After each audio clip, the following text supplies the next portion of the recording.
Finally, it's your turn to enjoy the woodworking revolution. Wood turning has become an easy and creative way to turn out your best work. With a little practice, every woodworker can safely develop these basic turning skills for expanded project possibilities. Remarkably, turning, sanding, and finishing are all accomplished on the wood lathe in a fraction of the time that other multi-tool projects demand. Each turning is an adventure because you'll never know just how beautiful the wood grain will be until you make the finished shape. Hello, I'm Scott Phillips and welcome to the Delta Home Workshop on Basic Wood Turning.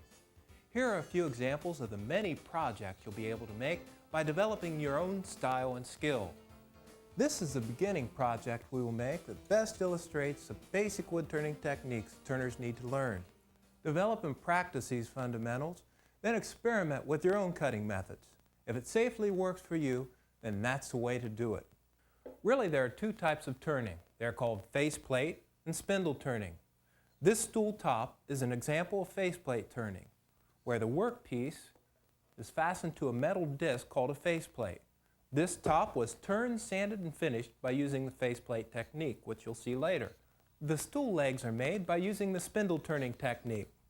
Spindle turning is done on the lathe between a drive spur and a cup center that securely holds the workpiece in place. We will make this project, but first I want to explain the wood lathe parts and select the right chisels for our work. The wood lathe dates back to early Egyptian times and is believed to have been the first woodworking machine. It has been powered by foot treadles, bowstrings, water power, and thankfully today with electric motors. Different speeds are needed for various sizes of turning stock and for different turning operations. This chart in the lathe's owner's manual lists the approximate speed settings. Be sure to read, understand, and practice all owner manual safety techniques and instructions. Stay sharp and alert and work in a well-lit shop. Here's a quick parts review of the lathe. The bed provides a sturdy base for all turning operations. The headstock holds a drive spindle that securely holds the drive spur or the faceplate, depending on the type of turning being done. The tailstock is fully adjustable lengthwise. It is equipped with an adjustable ram that holds the workpiece. Two types of tailstock centers are available. Dead cup centers, which are supplied as standard equipment with most lathes, rub against the workpiece as it turns. The live ball bearing center, available as an accessory, supports and spins with the workpiece for smoother turning. The tool rest is the platform that all lathe chisels are braced on while cutting. The tool rest is moved to within 1/8 of an inch of the edge of the workpiece. A good rule to remember is to always keep the tool rest as close to the stock as possible without having the two touch. The tool rest should also be about 1/8 of an inch above the center line of the work for most cutting operations. Now that you're familiar with the lathe, let's make the stool leg together step by step. Every turner learns one secret very quickly: the selection of the right chisel for each turning operation. Most importantly, the chisels have to stay sharp and be sharpened correctly. We will discuss sharpening later. All the cutting is performed with one of these four types of chisels: the gouge, the skew, the scrapers, and the parting tool. These two chisels are different sizes of the same type of chisel called a gouge. Notice the cutting edge profile and the blade shank shape. Gouges are curved chisels used for roughing stock round and are used to cut coves. A cove cut is a concave shape. Different types and widths of chisels are selected to cut each profile. The second type of chisel is a skew. Skews are easy to remember because the cutting edge is skewed or angled. This chisel is ground on each flat to form the sharp cutting edge. This chisel can be used for smoothing cylinders, for making beads, cutting V-grooves, and for cutting shoulders. Remember, the bead is a bump or a convex shape. With practice, the gouge and skew can be used to make just about all lathe cuts possible. The third type of chisel is called the scraper. This is a 1/2-inch round nose scraper, and this is a spear point scraper. They're called scrapers because they actually scrape their contour into the wood. Lathe chisels remove wood 2 different ways. The technique on the right is called scraping. On the left, shearing. Identical turnings can usually be cut by either using scraping or shearing cuts. Scraping is easier to learn, so we will use scraping cuts to make the footstool. The round nose scraper is the ideal beginner's tool because it's easiest chisel to learn to use. It can be used to form basic spindle shapes, make coves, and is an excellent bowl chisel. Keep it sharp and you'll be surprised how smooth the turning will be.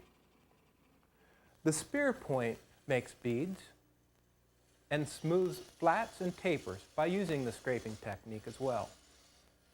It is used to smooth and cut the finished diameters into the footstool leg and make the beads. This 4th and last type of chisel is called the parting tool.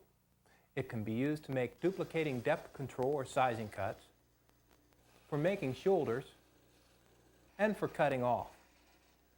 Cutting off is done after the spindle or bowl is sanded. The parting tool is used to partially separate the turning from the waste stock. Just make a groove halfway through the turning, then use a handsaw or bandsaw to cut the rest of the stock apart. You have seen this leg being made. Start the project by following these next steps. Just remember, there are only 2 basic cuts in turning. The bead is a convex shape, and the cove is concave. First, select the wood for the legs and cut it to the roughed out dimensions. In this case, I'm using kiln-dried walnut. That's 2 inches square and 11 inches long. Kiln-dried wood is harder to cut than green wood, but it's strong, stable, and rarely checks once turned. Be sure that the squares and top blank are sound and free of knots and checks. The grain of this workpiece runs the length of the stock for strength. Generally, the straighter the grain, the stronger the stock. Only turn straight grain stock. Make sure the stock is square. Square stock will be well balanced as it turns on the lathe. A useful turning tip is to cut the 4 corners of the square off before roughing it round.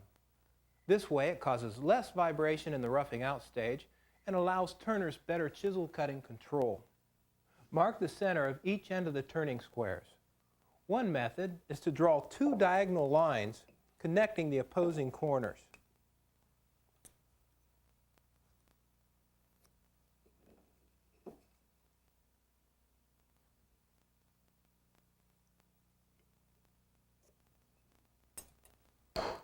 Punch or drill a center mark about 1/8 of an inch deep into the intersecting lines. Drive the spur center into the workpiece with a rawhide or wood mallet.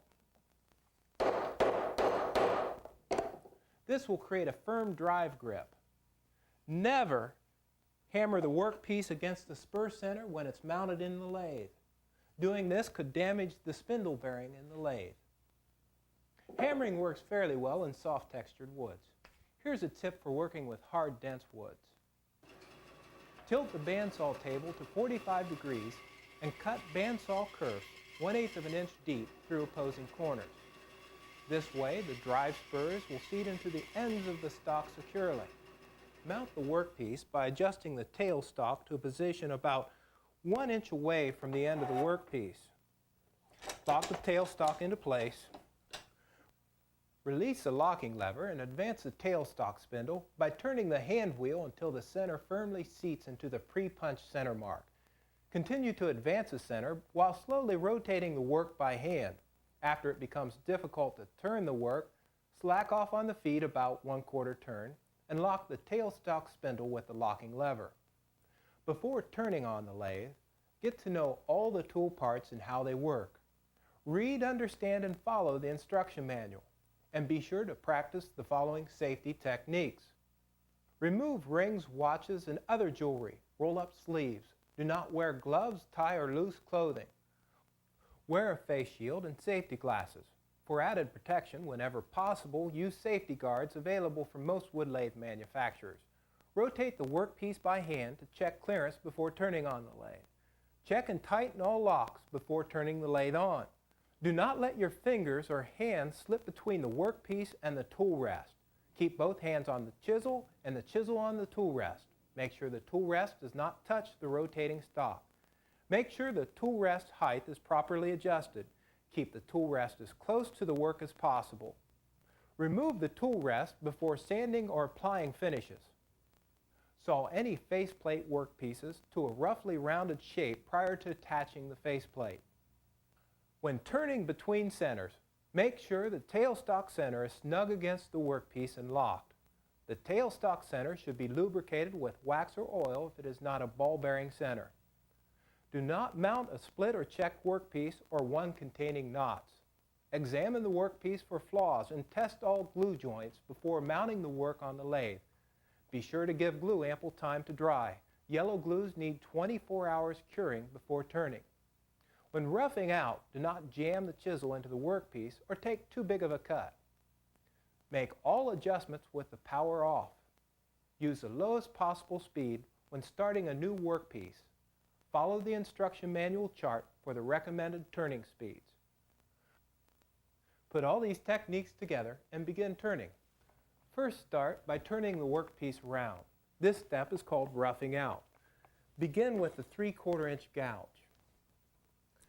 This illustrates the approximate roughed out diameter I want to start with.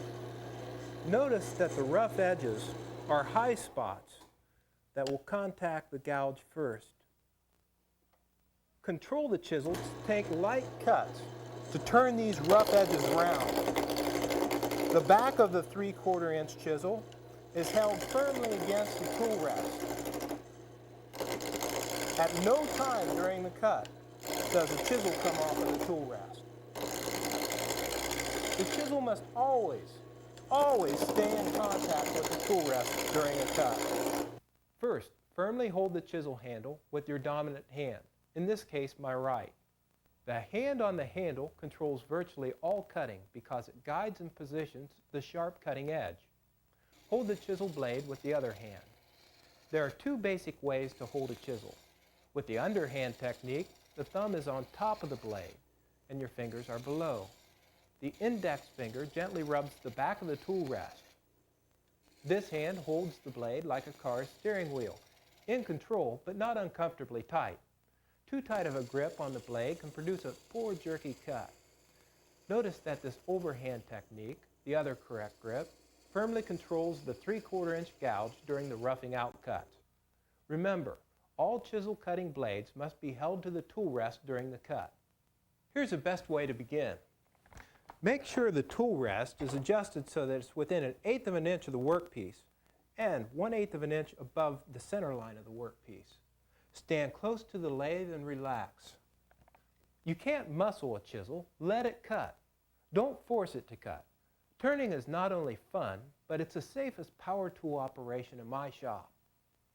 This chisel is stable and safely secured in the roughing out stage by using a 3-point grip.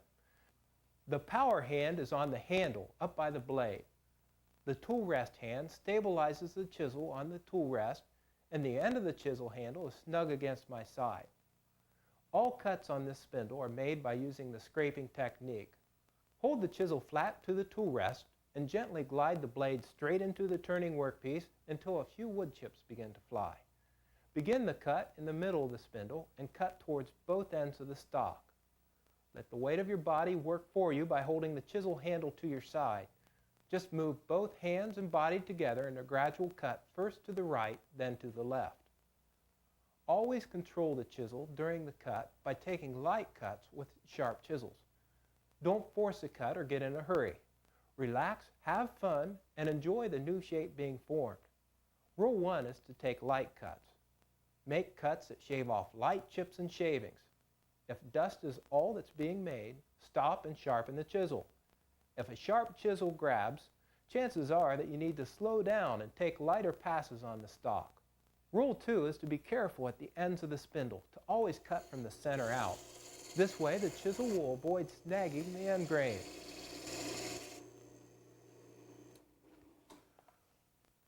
Always turn off the lathe to check cuts and when making caliper measurements. The spindle is almost completely round. I'll finish it with just a couple more light passes using exactly the same techniques just practiced.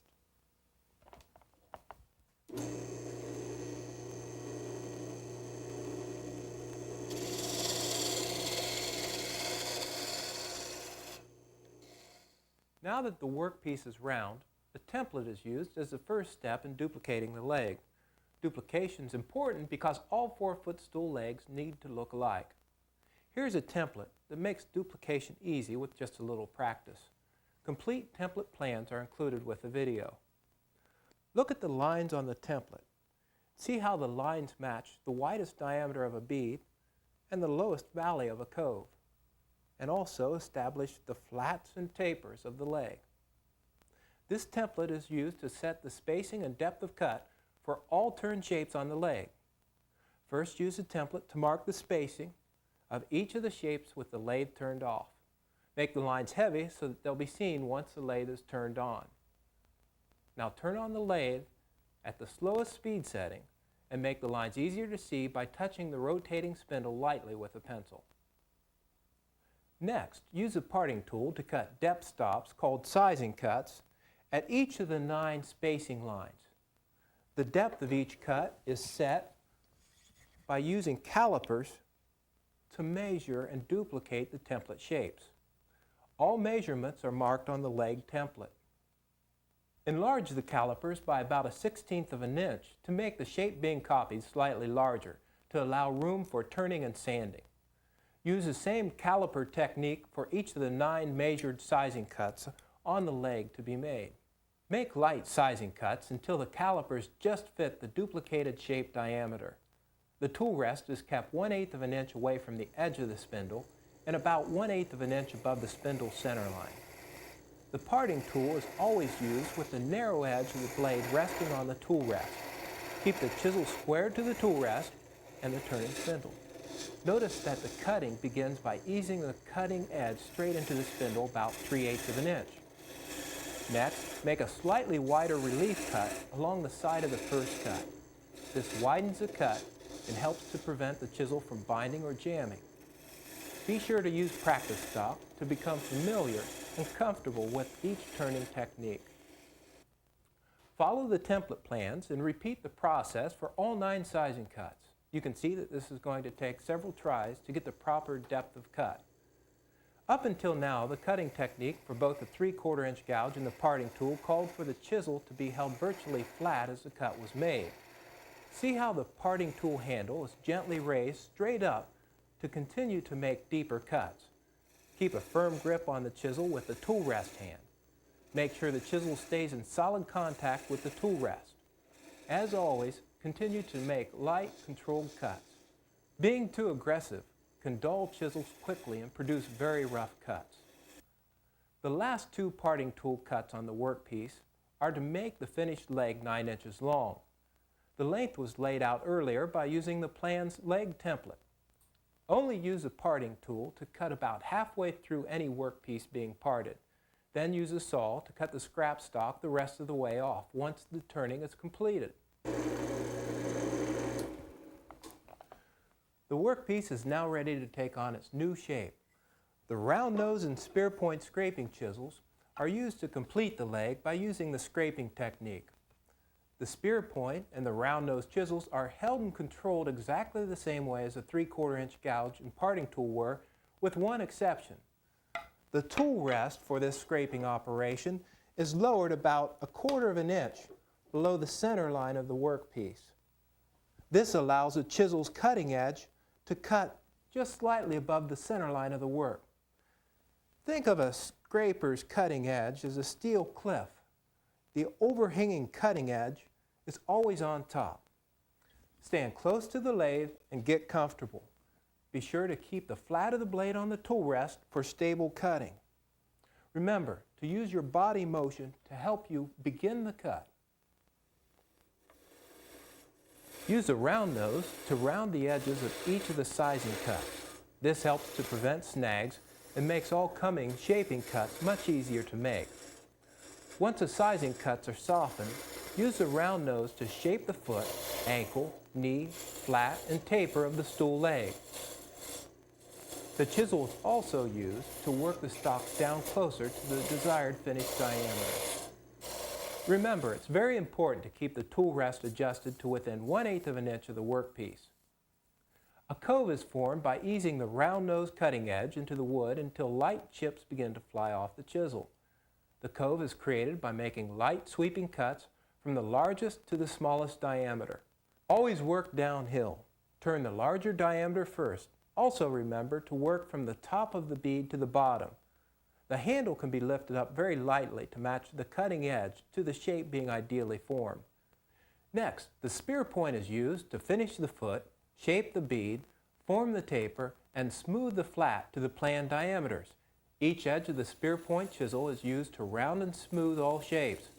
Keep the chisel blade flat on the tool rest and ease the cutting edge straight into the turning stock. Take light cuts with the chisel handle braced on your side. Remember, follow the safety rules and practice using all chisels creatively to develop your own turning style. Every turner develops a personal style. All scraping cuts will need to be sanded before finishing. Keep the spindle mounted on the lathe with the speed set to a fast speed as listed in the instruction manual. In this case, it is 2000 RPM. For best sanding results with spindle and faceplate turning, use 3 grits of good sandpaper. I recommend starting with 100 grit, then 150, and finish sanding with 220. Fold the paper several times and sand on the downside of the rotating spindle to protect your fingers. Keep the sandpaper moving to avoid making sanding lines on the spindle. Wear a dust mask, and for added convenience, use a dust collector to collect the fine dust. Another time saver is the ability to friction dry many finishes directly onto the spinning spindle. Use a thick, lint-free cloth, dip the cloth into a stirred finish, and burnish the finish into the turning.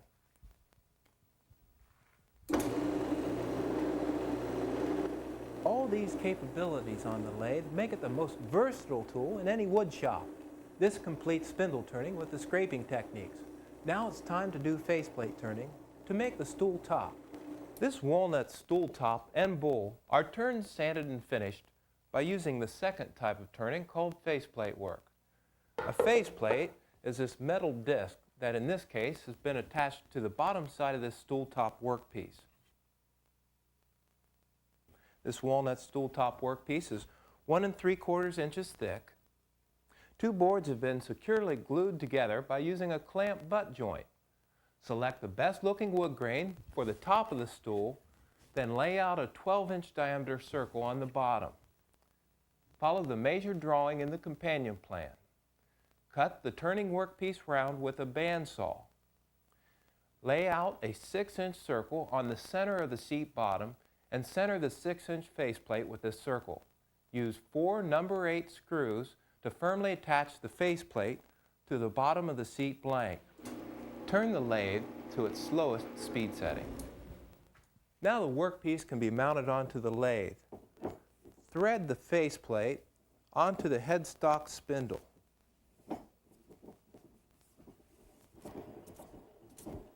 Hand tighten it until the faceplate is snug.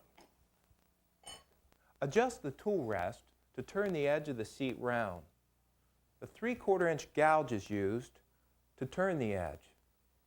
Position the tool rest so that it is about 1/8 of an inch above the center line of the work and about 1/8 of an inch away from the edge. Rotate the workpiece by hand until it stays close but doesn't hit the tool rest. Then make sure that the locks are locked firmly in place. Turn on the lathe and ease the gouge into the edge of the workpiece. Keep the chisel firmly on the tool rest with the overhand grip and ease the chisel straight into the workpiece until a light cut is started. Slowly work the chisel into the workpiece until a complete cut is made for the entire revolution of the workpiece. Next, the gouge is worked across the entire edge until the edge is completely round. Continue to use a 3-point hold until the chisel has cut the entire edge round. The edge of the workpiece is now round, but the end grain is still very rough. Make sure that all the tools are sharp, especially when working with faceplate end grain.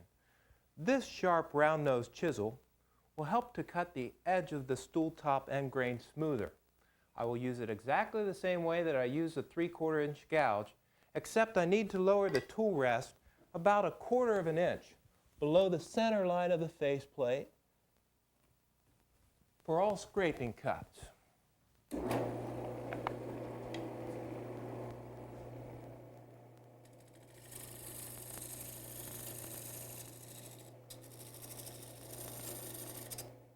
The edge looks good.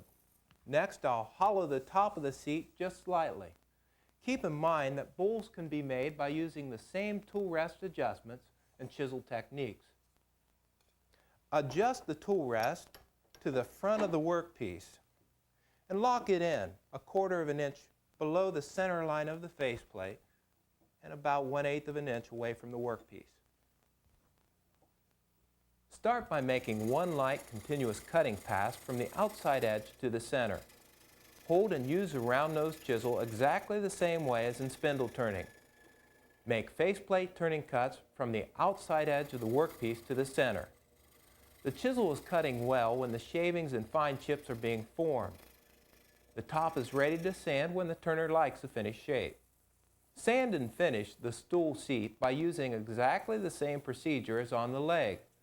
Be sure to remove the tool rest when sanding and finishing on the lathe. Once the finish has completely dried, drill the 4 leg holes 1 inch deep into the bottom of the stool seat. Each leg hole is marked and drilled by using the measurements found in the template plan. Each seat hole is drilled by tilting the drill press table to a 15-degree angle with the edge of the hole 1 inch from the seat edge. Here's a completed footstool. Making the footstool is fun because it gives me practice with both faceplate and spindle turning techniques. I make a lot of these because they're perfect presents. I've saved the most important technique for last, sharpening. Sharp chisels will delight you. Dull ones can ruin your work and at the very least make cutting dusty, hot, and slow. Here's the easiest way to keep all chisels sharp. The key to sharp edges is to always grind the entire bevel of every chisel until the cutting edge is sharp. The entire bevel must be ground flat from the heel to the cutting edge. The chisel on the left is properly ground and very sharp. Notice how flat the entire bevel is versus the unevenly ground bevel on the right. Here is how to grind the bad bevel to a sharp edge. This universal wet-dry grinder is perfect for sharpening all lathe chisels. The 220 grit wheel revolves slowly in water for cool sharpening grinds.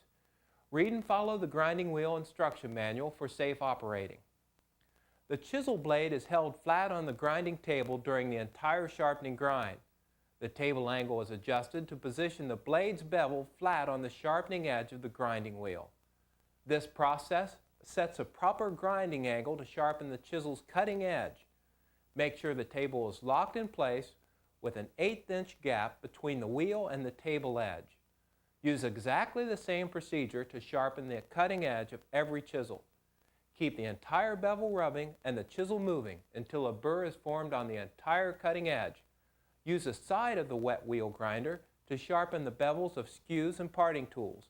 It is very easy to keep all chisels sharp by using these wet wheel techniques.